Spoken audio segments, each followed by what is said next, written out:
And as it relates to the issue of the physicality and the injuries, we periodically get these concerns now. Not as much as we did when it was a new phenomenon in the NFL, the Thursday night games. I remember it's been about 5 years ago that Richard Sherman, then with the Seahawks, referred to Thursday night football as Poop Fest, which we had a lot of fun with his Poop Fest quote. Ben Roethlisberger yesterday brought up the concerns about playing on a short weekend, which will be his final short week game of his career most likely. He didn't use Poop Fest, but let's have a listen to Ben Roethlisberger talking about playing on a Thursday night after having a hard-fought late afternoon Sunday win over the Ravens.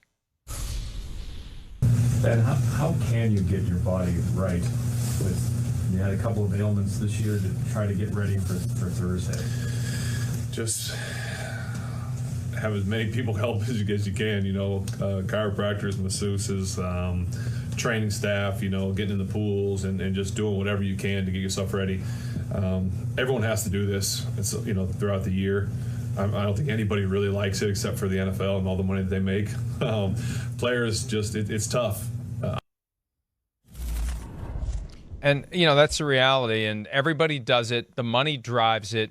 The Thursday night property is so valuable to the NFL. It's going to be strange to see what happens when it becomes Amazon only because it's not going to generate the eyeballs that it currently does. Amazon hopes that it'll get to that point, but the money is going to be even more significant for the NFL. It's like finding new places in pizza to stuff the cheese. This Thursday night thing is here to stay. We do hear periodic complaints. For every complaint we hear, though, there's the guy who says accurately, we get an easy week of practice. Yeah, it sucks to play a game 4 days after we played our last one, but then we have a mini bye on the back end, so I kind of like it. Yeah, right. But there are plenty of guys who don't. And as you get older and you've got a litany of injuries that you're trying to manage, having to turn around and play on Thursday, not a great way to go about keeping yourself as healthy as you can. No, definitely not. Especially this time of the year. You're beat to hell this time of the year. It doesn't matter.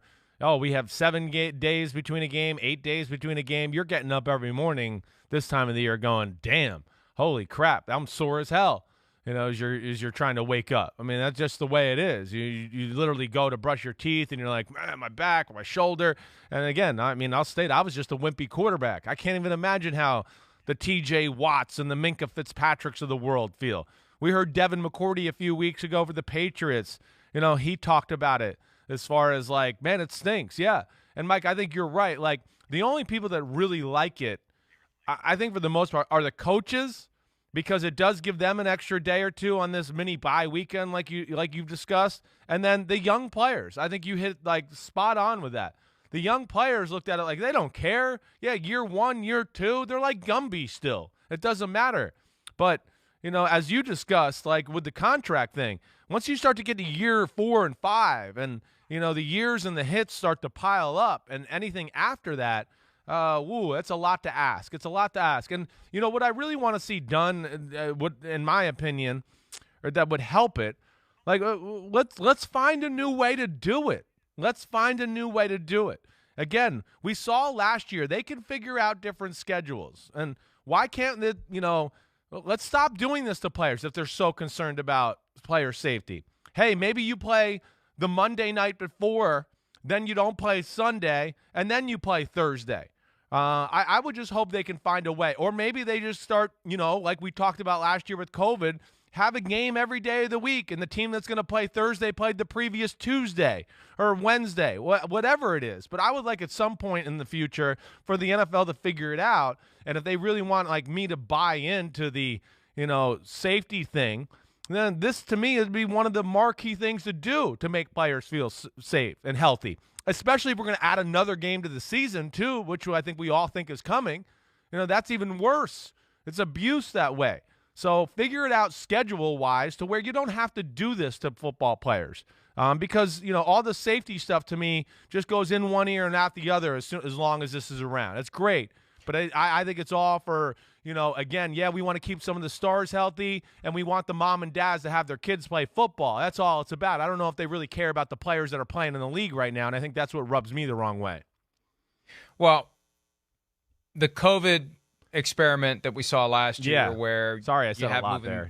No, but I think that we are moving in that direction. I hope so. I was surprised that the latest round of TV deals didn't bake that in at some level, Tuesday and Wednesday. Those are the two other days where they can play games without getting into a predicament. And I don't want to go too far down the congressional rabbit hole here, but Friday and Saturday games from Labor Day weekend until the second Saturday in December can't be played. That's part of the trade-off when the NFL got the broadcast antitrust exemption that allows them to sell all of the TV rights as a package and not the Cowboys sell theirs to NBC, the Jaguars sell theirs to local access. Right. You're going to have a huge disparity in money if that's what the teams have to do. So to hold that together, you can't play on Friday and Saturday to protect high school and college football. Right. But you can do Tuesday and Wednesday. And if they don't do Tuesday and Wednesday, I just think it's a matter of time before somebody does. But before somebody creates a league that plays in season. You know, I see USFL and XFL and this FL and that FL. And why are they all playing in the spring? I understand we're going to want stuff to bet on in the spring. You're looking for stuff to bet on during football season. You got Tuesday and Wednesday night wide open saying play professional football games on these 2 days. And then that way you can balance out this idea of not having a team ever have to go Sunday to Thursday. Right. Or only, maybe you do it once a year like you do now. Or maybe you can replace it all together. Yeah. And whoever plays on Thursday 1 week plays on Wednesday the next week. So you've got 6 days. Yeah, right. Because nobody ever complained about playing Monday and then having to play Sunday. That was never a complaint in all the years I've been following football. There's never been oh boy, it's really hard to, we physically can't turn around from Monday night to Sunday. But from Sunday to Thursday is an issue. So if you can do 6 days and play it that way, they're going to look for more ways to televise games, to have standalone games. And we're going to be happy with that. We want standalone games. Definitely. Because it's easier to study and watch and enjoy and appreciate one at a time instead of 8 or 9 at a time. And I think the NFL is starting to realize that as well. They'll have a lot more people watching football if they can space these games out a little bit. All right. Hi, I'm Mike Tirico, and thanks for watching.